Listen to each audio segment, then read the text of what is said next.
नमस्कार श्रोता, कार्यक्रम देशान्तर संवादका साथ उपस्थित भइसकेको छु। म मुक्ति बाबु रेग्मी। देशान्तर संवाद रेडियो देशान्तर 110.3 मेगाहर्ट्जका साथै देशान्तरन्यूज.कमबाट पनि संसारभर एकैसाथ प्रसारण भइराखेको छ। देशान्तर संवादमा हामीले समसामयिक विषयमा कुराकानी गर्छौं। नेपालको अध्यावधिक नक्सालाई निशान छापमा समावेश गर्न सरकारले ल्याएको संविधान संशोधन विधेयकलाई काउन्टर दिन राजपा र समाजवादीले सोमबार छुट्टै गैर सरकारी विधेयक संसद सचिवालयमा दर्ता गराएका छन्। यही प्रसङ्गमा रहेर र अहिले लकडाउनका कारण नेपाली जनताको जनजीविका कस्तो छ, तराई मधेसको अवस्था के छ, सरकारले गरिरहेका कामहरू कस्ता छन् भन्ने विषयमा कुराकानी गर्न आज हामीले जनता समाजवादीका नेता लक्ष्मणलाल कर्णसँग सम्पर्क गरेका छौँ। उहाँ हाम्रो सम्पर्कमा जोडिनु भएको छ। माननीयज्यू, तपाईँलाई रेडियो देशान्तरमा स्वागत छ। थोरै कुरा गर्छु, त्यस पछाडि संविधान संशोधनको कुरा गरौँला। अहिले मुलुकमा लकडाउन छ, 32 गतेसम्म लकडाउन थपिया छ। अहिले यो लकडाउनका कारण नेपालीको जनजीविका कस्तो छ, सरकारले गरिरहेका कामहरू कसरी मूल्याङ्कन गर्नुहुन्छ?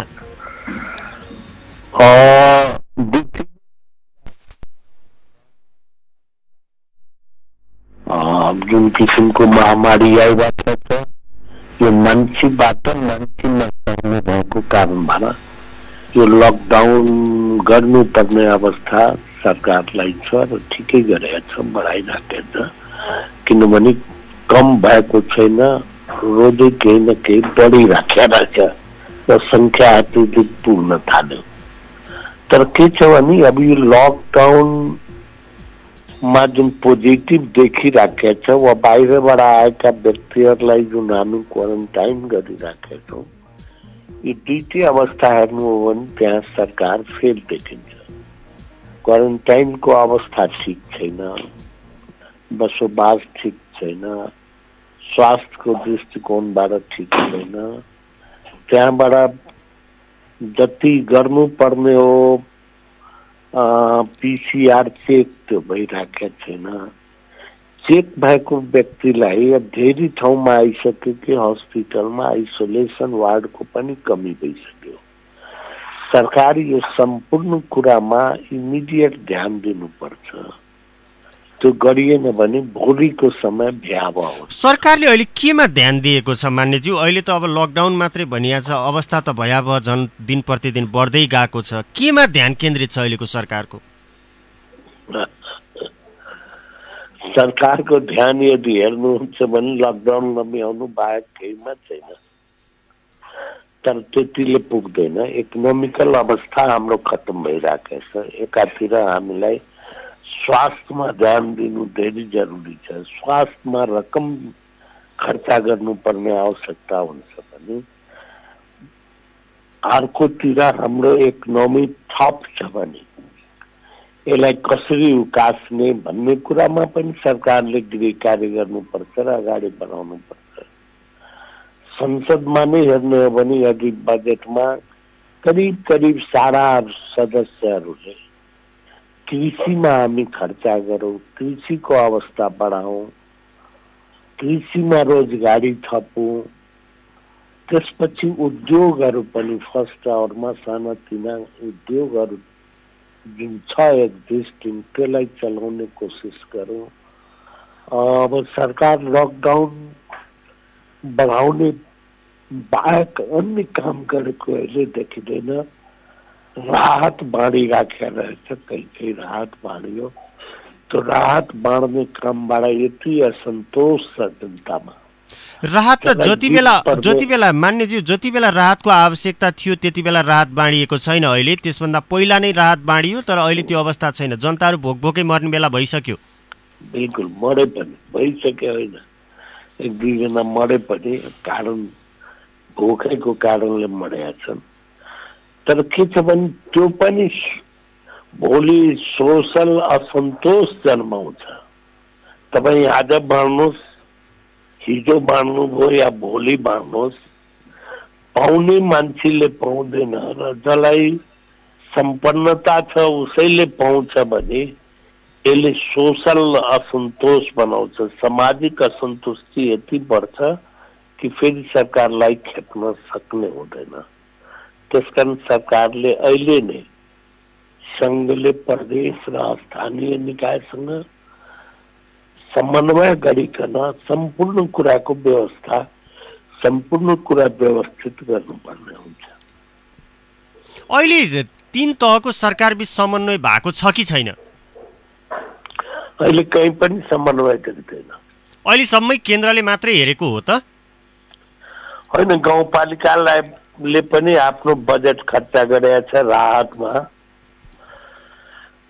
प्रदेशले पनि गाउँपालिकालाई राहत पठाइराखेको रहेछ। त पठाउनु, रकम पठाउनु मात्रै सबै थोक होइन, रकमको मिसयुज भएछ। राहत बाँड्दा चामल दाल कुहियोको फेला पर्यो। यो के रहेछ भने सरकारले एउटा गरिब व्यक्तिहरूको लिस्ट बनाउनु पर्छ, त्यसको कहीँ न कहीँ तथ्याङ्क राख्नु पर्छ। र आजको जमानामा के जरुरी छ धान चामल किनेर बाँड्ने? अब त खाता खोल्नुहोस्, सबैलाई भन्नुहोस् खाता खोल्नलाई। तपाईँ जति पनि सामाजिक सहयोग गर्नुहुन्छ त्यो सबै उनीहरूको खातामा पठाइदिनु सिद्धो नि। आज गरिब व्यक्तिहरूलाई यो राहत भनिराखेको छु भने हिजोदेखि दिइराखेको वृद्धाहरूको भत्ता, एकल महिलाको भत्ता, यो पनि गाउँमा जानुभयो भने 6 महिना पाइन, 8 महिना पाइन भन्छ भने सरकारले त एउटा राखेको छ र बाँडिराखेको छ, त्यसको त डाटा छ। त्यो व्यक्तिहरूलाई तिमीहरूले खाता खोल, म तिम्रो खातामा राखिदिन्छु भन्ने हो भने त कति व्यवस्थित भएर जान्छ। सरकार कहाँ छ त अहिले? त्यसो भए अहिले यति जम्मै समस्याहरूको बिचमा सरकारलाई कहाँ खोज्ने, हामीले कहाँ जाने? त्यो बालुवाटारमा मात्रै छ सरकार। बालुवाटार र सिंहदरबार ओरोदोहोर मात्रै गरिरहेछ। लकडाउनको विकल्प के त मान्नेज्यू? अब चाहिँ सधैँभरि लकडाउन गरिराख्ने कि अब चाहिँ कसरी चाहिँ हाम्रो आर्थिक क्षेत्रलाई चलायमान गराउने, ती कुराहरूलाई कसरी? 2-3टा कुरा म के देख्छु भने संसारभरि, यो हाम्रो मात्रै देशमा महामारी होइन, संसारभरि रहेछ र मोडलहरू चुज गरिराखेका रहेछन्। अब यो महामारी भोलि नै समाप्त हुन्छ वा पर्सि समाप्त हुन्छ भन्ने देखिएन। यो लम्किने छाँटकाँट देखिराखेको रहेछ भने हाम्रो जीवनको पद्धतिमा पनि यसलाई एक्सेप्ट गरेर, यो पनि एउटा साथी नै हो भनेर एक्सेप्ट गरेर हामीले कामकाज बढाउनु पर्ने अवस्था हुन्छ। सोशल डिस्टेन्स राखिकन विभिन्न काम हामी गर्न सक्छौँ। त्यसमा सबभन्दा पहिले हामी कृषि कार्य सुरु गरौँ। कृषि कार्य सुरु गर्दाखेरि अहिले पनि मान्छेको दुधको खपत उत्पादन गरिराखेको छ, खपत भइराखेको छैन। तरकारीहरू कुहिराखेका रहेछ, मान्छेहरूले रोडमा फालिराखेको छ, खाल्टो खाएर कुहिराखेको रहेछ। इमिडिएट हामीले गाडीको व्यवस्था गर्नु पर्यो र त्यो तरकारीको बजारीकरण गर्ने, कहाँ लाउने, कहाँ लग्ने, कहाँ पठाउने, इमिडिएट कृषि उत्पादनले मात्रै हुँदैन, त्यसको बजारीकरण भएन भने मलाई लाग्छ त्यो पनि नुकसान गर्छ। त्यो कामहरू गर्नु पर्यो। अहिले राजनीतिक दलहरूसँगको सम्बन्ध, यो कोरोनासँगको लडाईँमा सरकारलाई सबैले साथ दिएका छन्, दिन्छौँ भनेर पनि भनिराख्नु भएको छ तपाईँहरूले। तपाईँहरूसँगको सम्बन्ध, तपाईँहरूसँगको सल्लाह सुझाव केही ग्रहण गरेको छ सरकारले? हेर्नुहोस्, हामी सुरुदेखि नै नेपालमा कोरोना नभेटेको अवस्थामा नै सबै दलले हामीले के भनिराखेका छौँ भने यो महामारी हो। यसको लागि हामी कहाँ बडो राम्रो उदाहरण छ। यहाँ भूकम्प गयो, सारा पार्टी एक ठाउँमा उभिए, यो राम्रो कल्चर हो। अहिले महामारी आएको रहेछ, अहिले पनि यो पार्टी त्यो पार्टी नभनिकन यो कारण महामारीको लागि हामी सबै एक ठाउँमा। तर योजना बनाउने त सरकार हो। अस्ति सबैले भने कि योजना अहिले बजेटलाई राख्नु भएको छ भने यो बजेट कोरोना बजेट लाउनुहोस्, फेरि कार्तिकमा तपाईँको आफ्टर दसैँ तपाईँले फुल बजेट लाउनु होला। अहिले यतिलाई मात्रै हेर्नुहोस्, इकोनोमी कसरी सुधार्न सकिन्छ त्यसमा ध्यान दिनुहोस्। अब सरकारले बजेट लायो, तपाईँ हेर्नु होला, पूर्ण बजेटै ल्यायो, सार्वजनिक गरेको छ। 50 लाखको बजेट पनि राखी छुट्याइराखेको रहेछ। त्यस कारणले सबै सहयोग गर्न तयार भए पनि सहयोग कसरी लिने त्यो पनि सरकारसँग छैन, सिप छैन भनौँ, कसरी लिने र अगाडि बढ्ने। भनेको सरकारले तपाईँहरूसँग भनेको राजनीतिक दलहरूसँग समन्वय नगरेर आफू एक्लै अगाडि बढ्न खोज्दाखेरि अहिलेको जुन अवस्था छ त्यो देखिरह हो। बिल्कुल बिल्कुल बिल्कुल। तपाईँहरू सघाउनलाई तयार हुनुहुन्छ?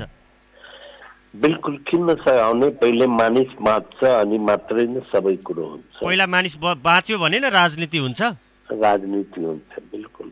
अहिलेको बजेटलाई चाहिँ कसरी मूल्याङ्कन गर्नुहुन्छ? त्यति धेरै कोरोनामा फोकस भएको छैन भनेर प्रतिक्रिया जनाइहाल्नुभयो। म थोरै बजेटको प्रसङ्ग पनि यहाँनिर जोड्न चाहेँ। अहिलेको बजेट पूर्ण बजेट आउन के जरुरी थिएन? थिएन। किन थिएन भने अहिले कोरोना र कोरोनाले इफेक्ट पारेको, प्रभाव पारेको खेती गृहस्थी नोकरी आदिमा त्यसमा केन्द्रित हुनुपर्ने थियो, त्यतातिर केन्द्रित छैन। समग्रमा तपाईँ हेर्नुहोस् भने छड्या छ। यो बजेटलाई हेर्नुहुन्छ भने यो बजेट जुन किसिमबाट असाधारण अवस्था उपस्थित भएको छ आज महामारीको, त्यो किसिमबाट बजेट पनि हुनुपर्ने हो। तर बजेट के छ भने सधैँ बनिराखेको रहेछ, सधैँ यसरी चलिराखेको रहेछ भने त्यसरी नै चलाउने गरिराखेको रहेछ। यो सरकारले लगातार तपाईँ हेर्नुहोस्, लास्ट इयरको बजेटको खर्च कति त? हामी लकडाउन गऱ्यौँ, कुनै काम भएन, कुनै विकासको काम भएन, त्यही तलब बाँड्ने बाहेक त अरू के गरेका छौँ हामीले? त तपाईँको विकासमा पैसा राख्नुहुन्छ भने त लास्ट इयर विकास भएन, त्योभन्दा अगाडि विकास हुँदैन। खर्चै सरकारले गर्न सक्दैन भने खर्च गर्ने मेकानिजम त बढाउनु पर्यो नि। हामीले के भन्यो भने विकास रकम यो आषाढमा समाप्त नगर्नुहोस्, तपाईँ देशको अन्तसम्म अब आषाढमा पनि पुग्ला।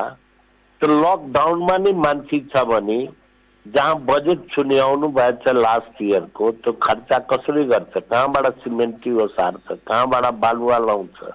कहाँबाट छर लाउँछ? त्यो विकासको काम कसरी हुन्छ? त त्यसलाई पनि बढाउन सक्छ सरकारले, 2-4 महिना बढाएर त्यो खर्च पनि गर्नुपर्छ। अलिकति अहिलेको बजेटले स्वास्थ्य र कृषिलाई अलिकति प्राथमिकता त दिएको जस्तो देखिन्छ नि, के त्यो पर्याप्त छैन? प्रोग्राम नभइकन हुँदैन। कति चाहियो त? अहिले नै स्वास्थ्यमा दिया रहेछ भने तपाईँ हेर्नुहोस्, 3 साल भयो यो सरकारको। मैले बजेट सुन्दै आएको छु, प्रत्येक बजेट सुनिरहेको छु। म त्यो प्रश्नमा आउँदै थिएँ, यो 3 वर्षकोमा चाहिँ तपाईँले के अन्तर पाउनुभयो भनेर। प्रत्येक गाउँपालिकामा एउटा एमबीबीएस डाक्टर राख्ने गरी हामीले हस्पिटल बनाउँछु भने हेर्नु भएछ बनेको।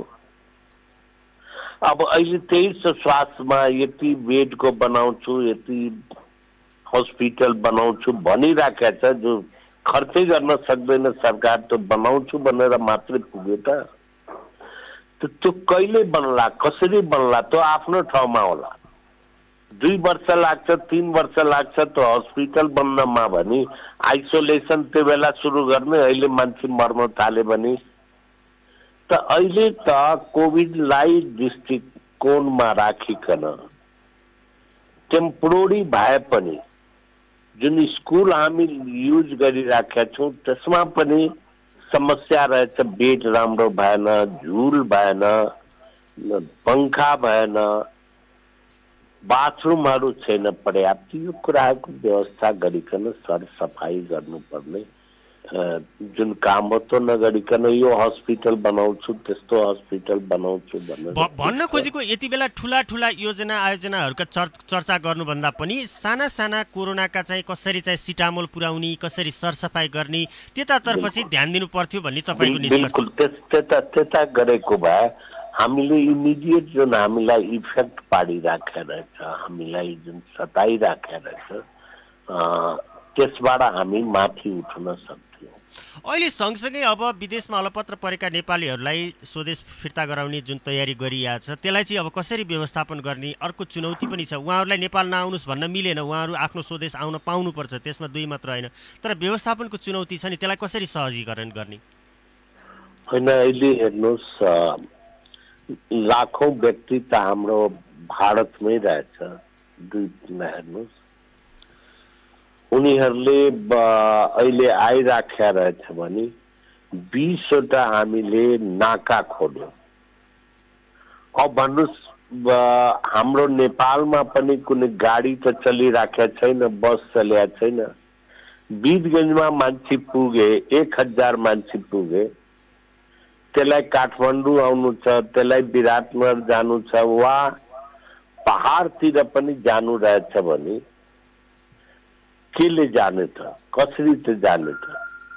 वीरगञ्जमा पुग्छ भने बारा जिल्ला जानलाई त 50 किलोमिटर 60 किलोमिटर हेर्नु जानु छ, कसरी जाने? अनि अन्य नाकाबाट मान्छेहरूले चोर बाटोबाट पस्छ। त्यो नाका अहिले दुईटै मिलिकन अझ बढी नाका खोलिदिएर के हुन्छ, एउटा सामान्य कुरो गर्न सकेका छैन।